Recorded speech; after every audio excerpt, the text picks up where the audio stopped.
Maybe you know him. I hope you know him from such excellent shows as United Shades of America.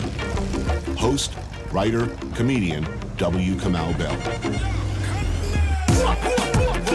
I bumped into him in the CNN steam room recently, fondling his Emmy. And I asked him, Kamau, if you could go anywhere on Earth for like a mashup episode of my show and yours, where would that be?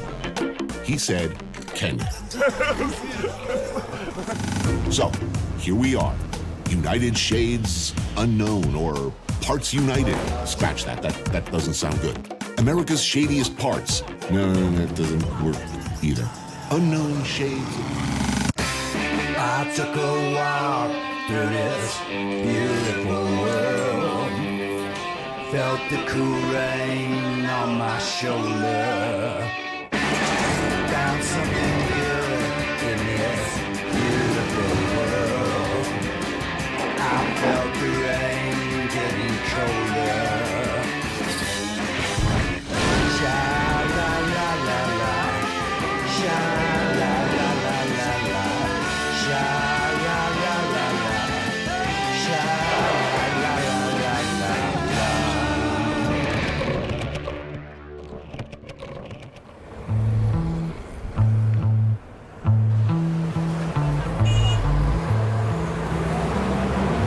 First time on this continent.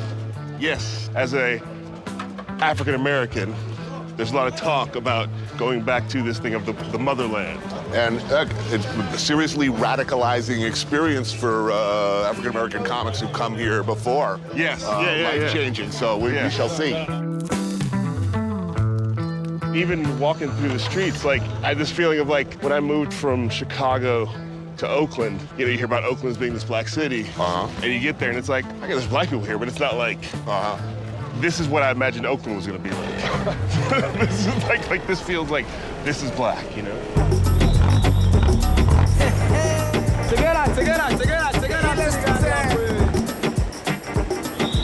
Nairobi means cool water in Maasai.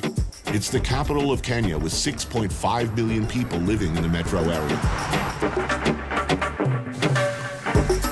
It grew up around a British railroad depot during the colonial era, halfway between other British interests in Uganda and the coastal port of Mombasa.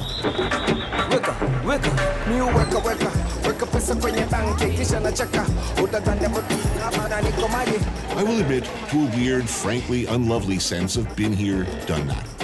It's not a good look for me, I know, but there's a mischievous curiosity tucked away in some poisonous part of my brain that's dying to see how Kamau handles the heat, the spice, the crowds, the overwhelming rush of a whole new world.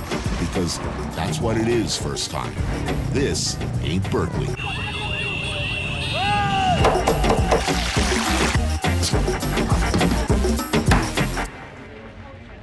I'm already happy. Well, I'm pretty happy because I've seen this scene so many times on your show. I finally get to be in this scene of this is gonna be good. I mean, you have a Kenyan name. Yes, my parents met in East Palo Alto, California. You know, this is like the late 60s, starting to be the early 70s, so post the civil rights movement, but that point where black people are starting to really want a connection to the motherland. And in East Palo Alto, there was this push towards naming it Nairobi, California. Back then, there was people who were like, we need to be associated with an example of African culture that is winning, and that at that point, Kenya was looked at as being winning because they were just kicked out the Brits. And there's all this sort of like, you know, we need to start a whole new culture and a new government. They start like a community college that's in people's houses and in basements and in storefronts. And I was the first baby born to one of the heads of the council, apparently. And apparently there was like a whole ceremony, lasted 8 days, and you know, I picture it like the Lion King. I don't know, there's no pictures. And yet, a proud Kenyan name, given your background, why so long? Why? What took you so long, man? I was waiting for an invitation. I think as a black American, I'm still wrestling with my African American identity sometimes, and I'm still wondering, am I doing right by this culture, and does this culture think I'm doing right by them? That's why I don't want to walk around like, I'm home. I also think that like a lot of times black people in America have really struggled with that as an identity. What is it to me to be black American? I'm like, I fought hard to claim this identity. It's exhausting, you know? Am I ready to start with a new one? I don't know yet. Well, we'll see in a week when you head back. Exactly. Yeah. Shit runs deep here, meaning best scientists can tell it all started for us in this neighborhood. Tribes of hunter-gatherers, Arab and Persian traders, the Omani, all left their mark. But the British Empire's hold from 1895 to 1964 is perhaps most deeply felt.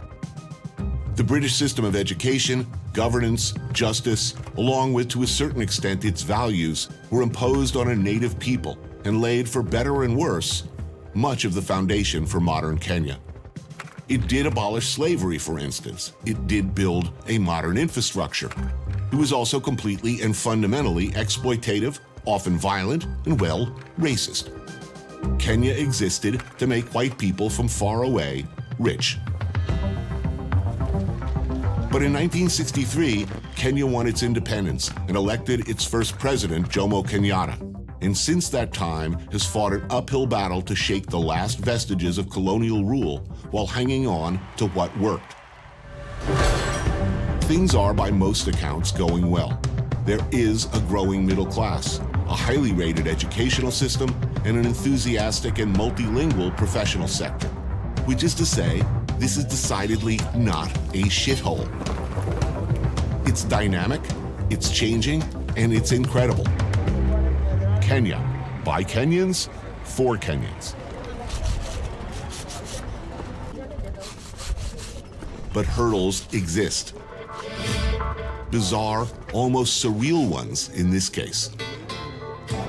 Mitumba, for instance, also known as the clothing of dead white people. 70% of Africans are wearing second-hand clothes. If we can just make our own clothes and make them cheap enough and make the money and keep the money.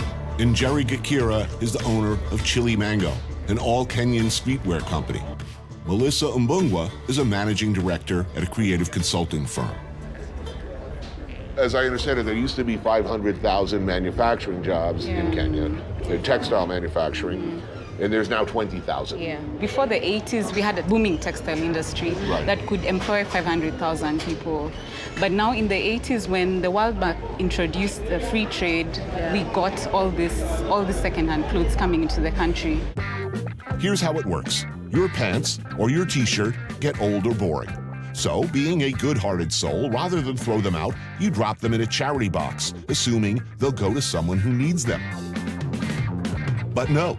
In fact, that charity sells your pants and your t-shirt, along with a whole lot of other clothes, in bulk to a second-hand clothing exporter, a middleman, part of a billion-dollar industry.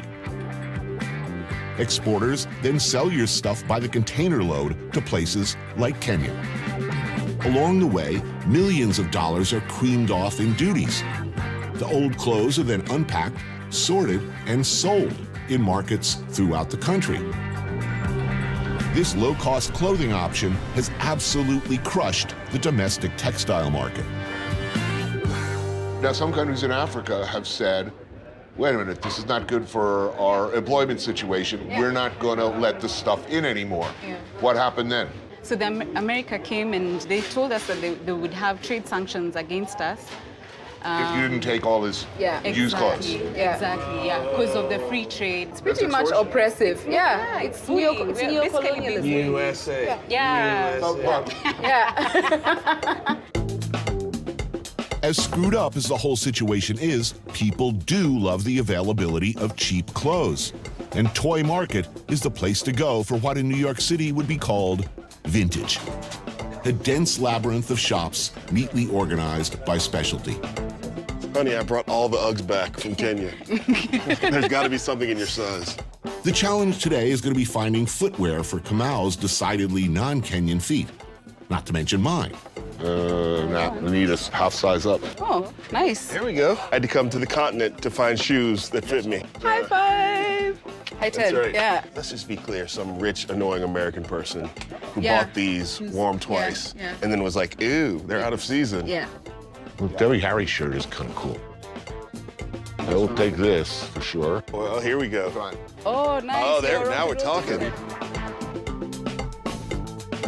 black man in America wearing a King Kong shirt. Oh, yeah, wow. Yeah, I don't know how it goes over here, but in America. That's a great narc shirt.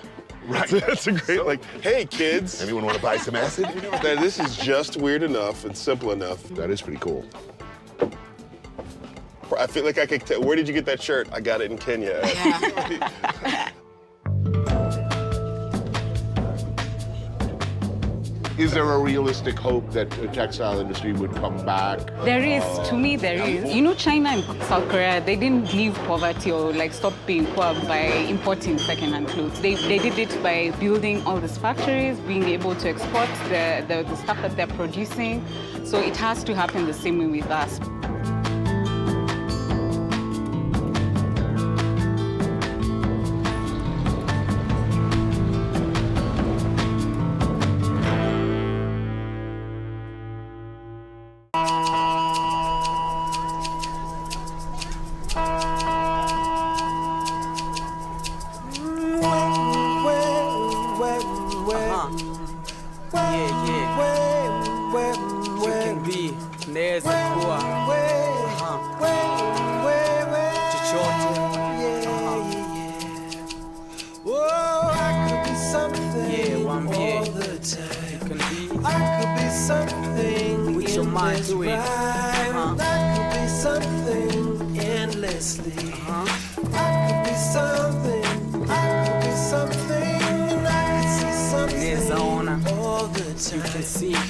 Everybody needs a superhero. In Kibera, Nairobi's largest neighborhood, they make their own.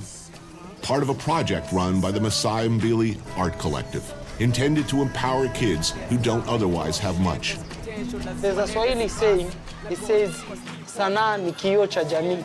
Art is the reflection of the community. Well, what we did is to make art, we use it as a tool.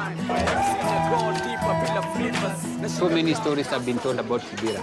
But they're negative stories. Negative stories. Many organizations come here in Kibera, they shoot videos and films of talking about AIDS, drugs, you know, negative things about Kibera. So you have a lot of documentary crews that come through here and film crews that come through here? They usually come here. So I have a question. Are we assholes? We can talk around it. We can talk. I feel like a white guy right now. You know what I mean? Kibera is massive. Around 172,000 people live here. So here, as a person named Kamau, I'm not unique. Yeah, very common. I've waited all my life to be common. Welcome home. I'll go and tell our forefathers you are here. Thank you. Mamito Unis is a comedian. Simon Okuku, a musician. And Jeff Ochieng, once voted Kenya's funniest person, are all using art to tell a new story about Kibera. It started from the challenge that we have been facing in this life. Like me, you know, I've been brought up by a single parent. I used even to engage in criminal activities. Coming across my fellow friends and who have been passing to such kind of messes, we decided to come up with an organization known as Kibera Creative Arts to try to teach these our fellow young people to make them avoid getting to these traps that are set for us. Kibera is also ground zero for what's called around here the white savior complex, a focal point for the more than 12,000 mostly well-meaning expat aid workers who live in Kenya. It's a dynamic that can be counterproductive, as salary and employment discrepancies can cause a ripple effect of problems for native Kenyans. Yeah, man. Many Kenyans are working on a grassroots level to take control of their own future. Kibera Creative Arts being an example. Artists and performers from the neighborhood working to support and develop local talent. What is it like to be a comedian in Kenya? How does that look? It's so hard to make people laugh in Kenya. You imagine these are people who have not paid their rent. their rent. These are people who have gone without food for some days. So they come in angry. Yeah. Angry and hungry. Yeah. You should take me with this camera when I was small. Now that I've grown big, let me be taken by big things. And that's the reason why when we go on stage and make people laugh, it is a plus. So we say, wow, man. Yeah. Yes.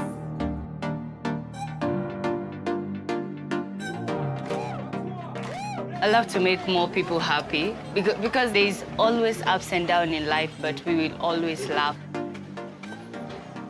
You know, when people see Mamito performing and they see all the people seeing Mamito as a star, if Mamito is just performing and she's now a star, I don't need to go and drop somewhere to make me a star. I can use whatever I have because I think even in Kibera, we have some things that we can show to the world.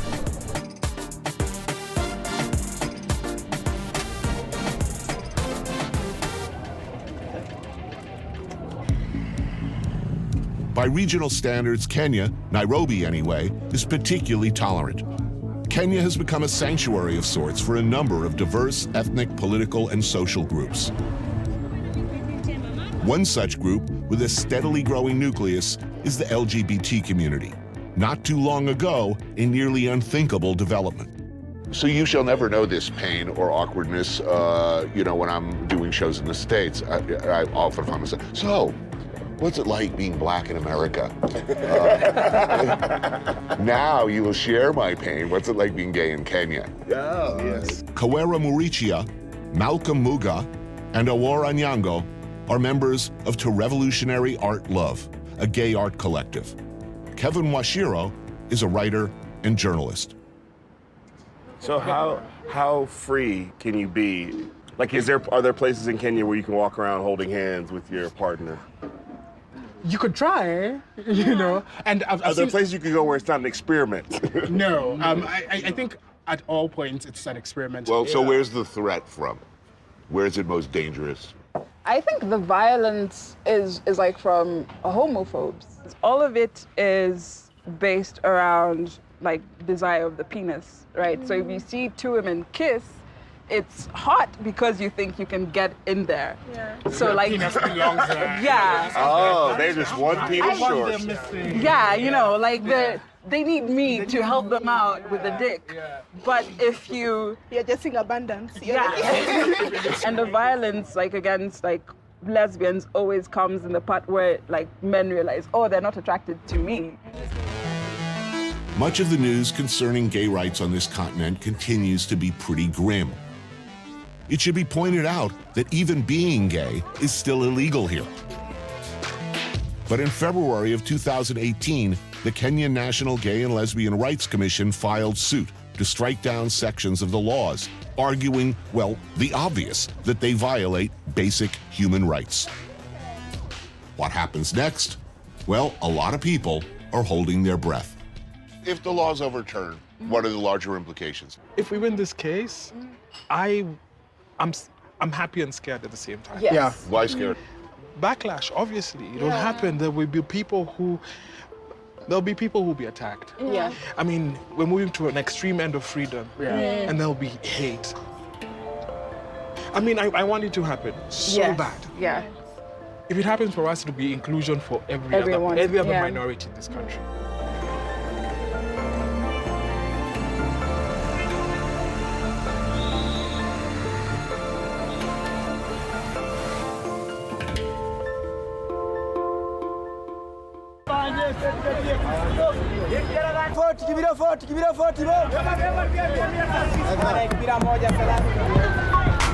Whatever bus you're taking, it ain't like this.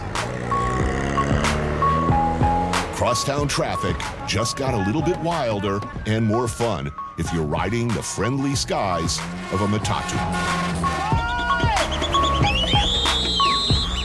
Matatus are privately owned and operated bus lines running regular routes, fiercely competitive, to the point that owners started making modifications in an ever-changing range of themes designed to attract the fickle commuter. Oh, yeah.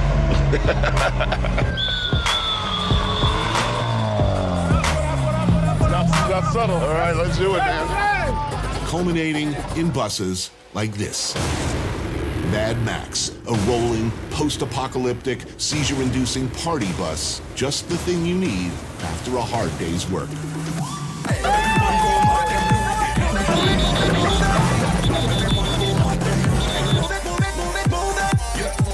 I'm not trying to dance. It's making me dance. I don't actually want to dance. So what do people want on their Matatu? What do they have to have? First of all, you need to have good music. The exterior art needs to be popping. Widescreen TVs? Yeah, TVs, Wi-Fi, air fresheners.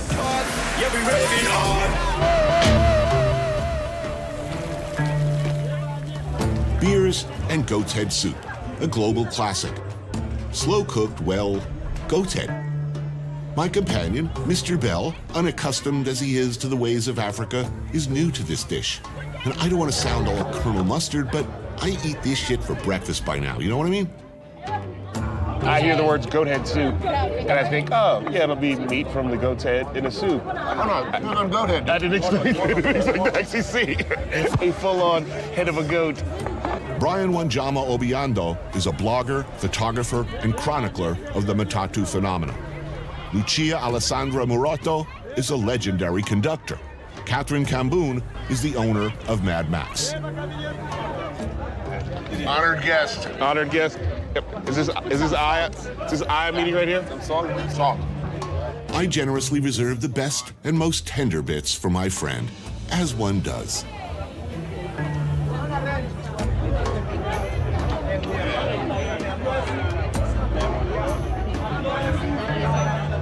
I fear, however, that he was less than enthusiastic, initially anyway. Wait till he tries the brain, he's gonna love it.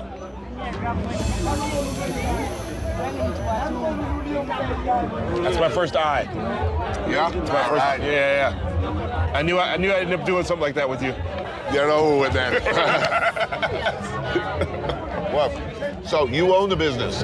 Yeah, And how long have you been in the business? like 5 years.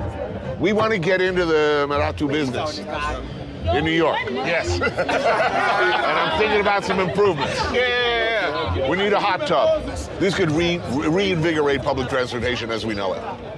Especially in New York and Delaware, people don't like the bus. And what does it mean to be the conductor? They don't just let anybody be the conductor. In this job, you need to have a lot of patience. Just somebody who's had a bad day, they just don't want to pay. If you don't have patience, you just find yourself on top of the moon. So can you tell me, what's it like growing up as an Italian Kenyan? The challenges I had as a kid was my hair. Everyone wanted to touch my hair. One thing I love about this job is that I meet all types of people. And I don't look down on them and they don't look down on me. That's the best part of it.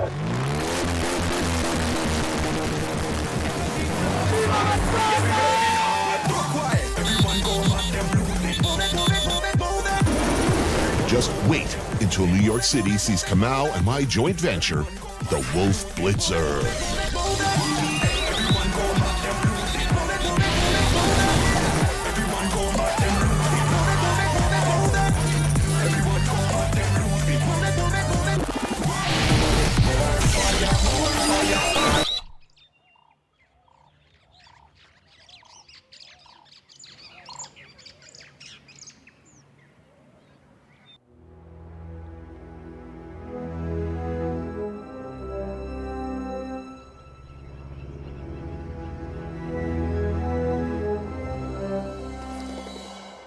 A few hours drive from Nairobi, it's another world. The Africa of dreams, of films, the natural world. But a world under constant threat.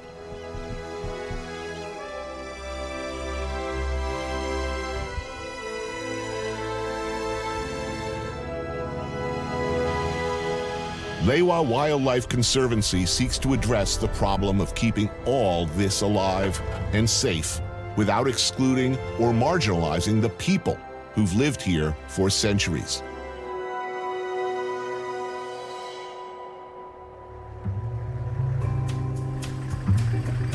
This is Dave, guys. Look at this guy here. This is Dave the giraffe. He's a residential giraffe. Hi, Dave. Our guide is Karmushu Kiyama. He grew up in a village near here and has a deep knowledge of the wildlife of Lewa. This is significantly better than the zoo. I guess it goes without saying. Yeah. For some reason, I had a negative connotation of safari. They used to shoot animals in safari. There's our kind of safari, and then there's the, Trump Jr. safari. Yeah, I think I was afraid every time I said the word that people just, what are you doing? Like, no, this is good. This is a good kind of safari. Okay, it's good for the world. Okay, good. 100%. Good for the world. Good for the world. So good for all the I think we need another word or something.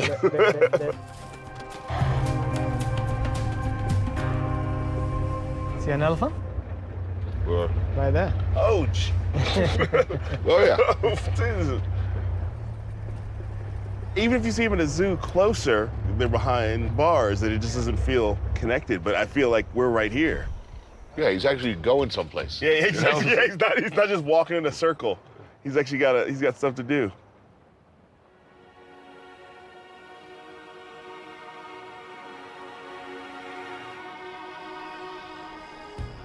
The fact of the matter is, these magnificent animals would most likely be gone without the intervention of man.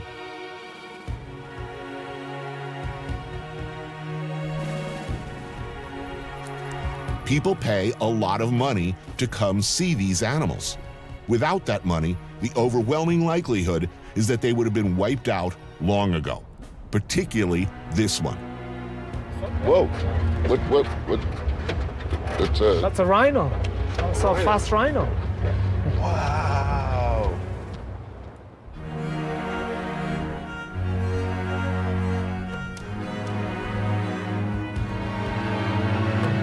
The Conservancy was set up specifically to protect these guys.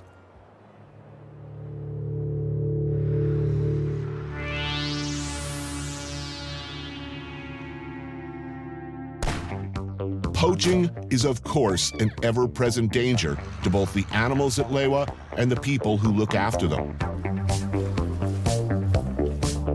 Particularly the rhinoceros, whose horn is believed by wealthy Chinese buyers to be a strong medicine with virility-enhancing powers. The reality that the substance that makes up a rhino horn is the same as the human fingernail does not deter a market that will pay tens of thousands of dollars for a single horn. With 62,000 acres to cover, Lewa's anti-poaching program is necessarily aggressive, inclusive, and cutting edge, relying on local trackers, advanced tracking technologies, and perhaps most importantly, good community outreach and intelligence gathering. If the local people are not on your side, you are at a serious disadvantage. So that's a white rhino. And it's a white rhino? That is a white rhino. And how do you It's nothing to do with the coloration. Okay. White was an African name, white, which means wide mouth. And whoever came to write about them put a knee there, then it became white. You said white rhino, and it was like, yeah, it's not white. I think his dad might be black.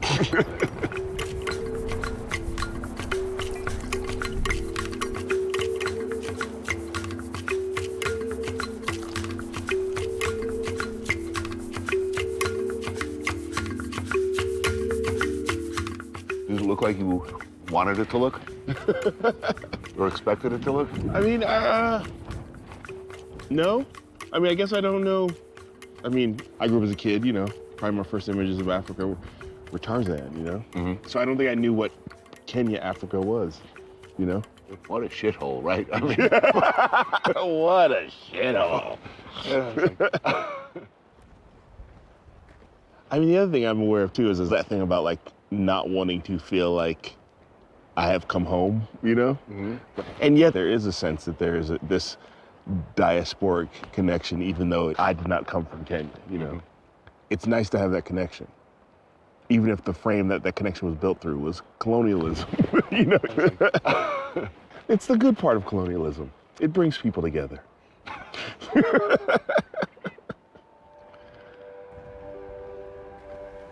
I don't know, this should kind of be compulsory viewing for.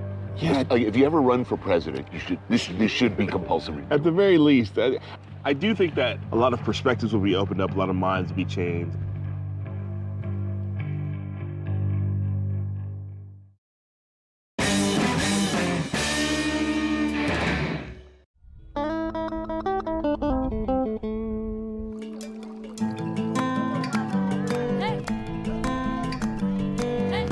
Traditionally, we've had some sort of conservation culture which sort of got eroded.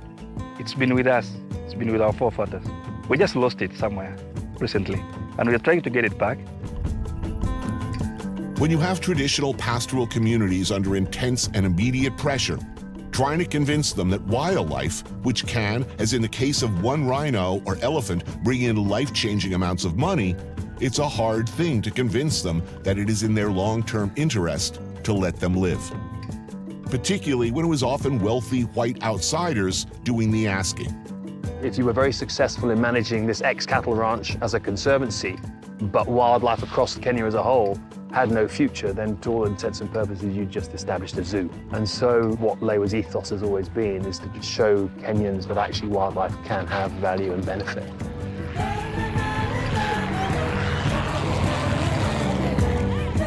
Mike Watson is the CEO of the Lewa Conservancy. Tom Lulampa leads the Northern Rangeland Trust. Faith Riunga is the head of education at Lewa, and Wangiku Kanothia is the head of communication.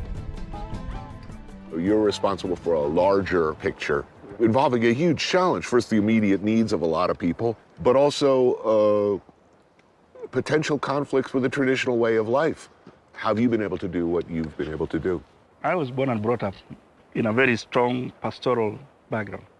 We were really anti anything about conservation, really anti. Because one, we had a perception that this is a government thing, this is about grabbing our land. It probably also doesn't help that a lot of that land is owned by white people, right? Like, somebody else is owning our land. Initially. Okay.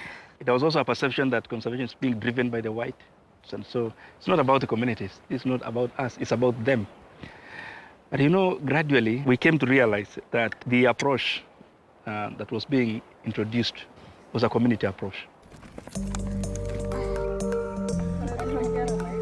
Going back 13 years back, there was one girl who made it to high school. And she's speaking English, she's dressing up, and the other girls are like, you know what, I'd like to be her. And the more and more and more they've seen go through high school, graduate, slowly by slowly, they get to see the value themselves. Education works very well. Are there efforts for people in the community who couldn't afford to come in here to sort of see what's going on in here so they can have a further buy-in? We have a conservation education program here where over 3,500 school children can come onto Lewa free of charge, get to see wildlife. Because, unless you can afford to go to national parks or to places like Lewa, then you definitely wouldn't have the opportunity to interact with wildlife.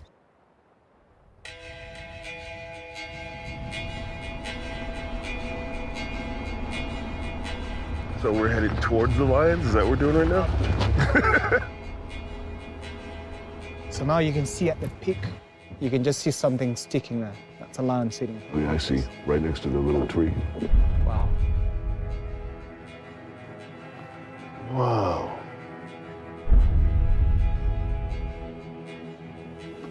Well, there's a bunch of them. Yeah. If we're lucky, they might come down the hill. That's lucky. If we're lucky. We define luck in different ways.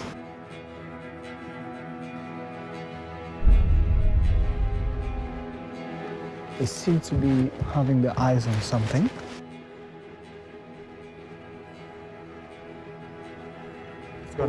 He's gonna turn. He's gonna go left. Oh yeah. So we have Oh, a jeez. good position. How are you doing, lion? So the lion is about like 30 feet from us or so.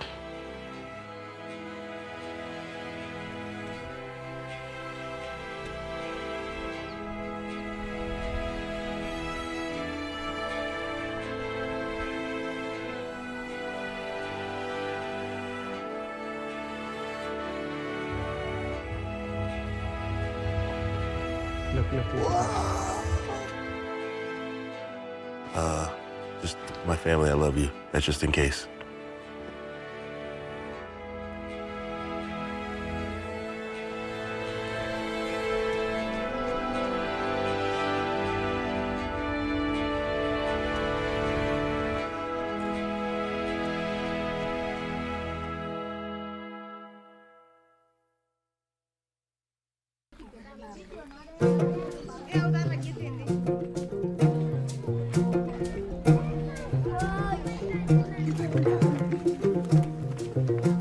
Just outside the borders of Lewa Conservancy is a Maasai village known as the Ilangwesi Community Range. They're working with Lewa to not only embrace conservation, but also to maintain their way of life. You know, in Maasai traditional way, we've got our diets, which is meat, blood, and milk. At least once in a while, they do blood tapping. To the Maasai, the cow is a sacred animal, giver of all things. Unlike the West, meat is not the primary interest. Here, cattle are sustainable, a long-term asset for milk, for cheese, and on special occasions, blood, straight from the tap. Okay, here we go.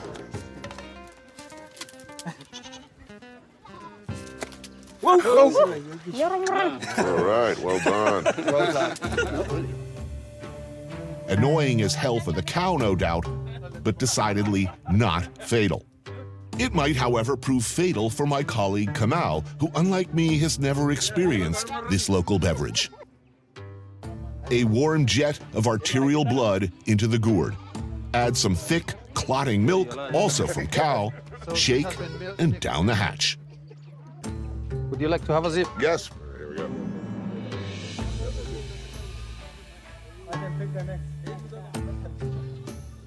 You gonna try? Here you go. Oh, you're gonna like it. It's good. You'll like it. And keep in mind, the whole village is watching, and you are on TV. I'm home. Yeah.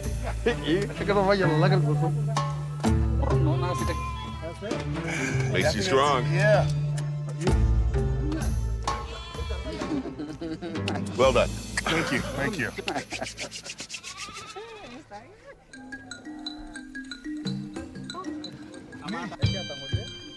Working with the local Maasai community is both an absolute necessity and the right thing to do.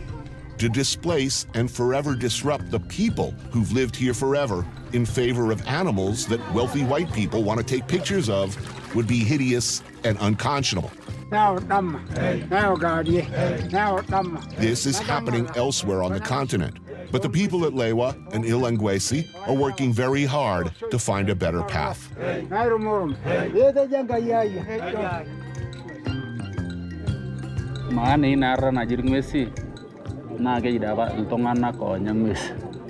He's saying the meaning of the word Ilangwesi. It's the people who survived, you know, by hunting and gathering. And hunting wasn't what we understand of hunting today. It was hunting for survival, for food, not for business, not for selling trophies and stuff. Jonathan Kip is a Maasai chief. Lila Kenyaha is a Maasai elder here at Ilangwesi. Was this an easy or a difficult transition, or was it imposed from outside? The transition first is when the poachers or the sport hunting was happening.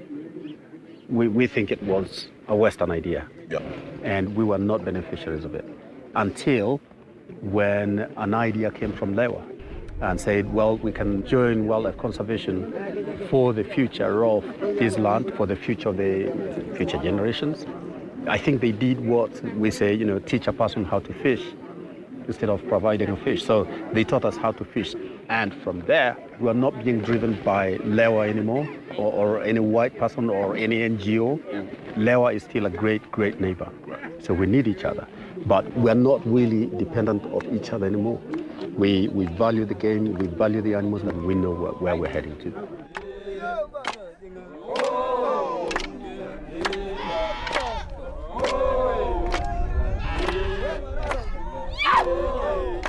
And just like that, after months of drought throughout Kenya, rain. I was told since I'm Kamau from America, I brought the rain. Right? Yeah. Well done. Bringer of rain. Yeah.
Who gets to tell the stories? This is a question asked often. The answer in this case, for better or for worse, is I do. At least this time out.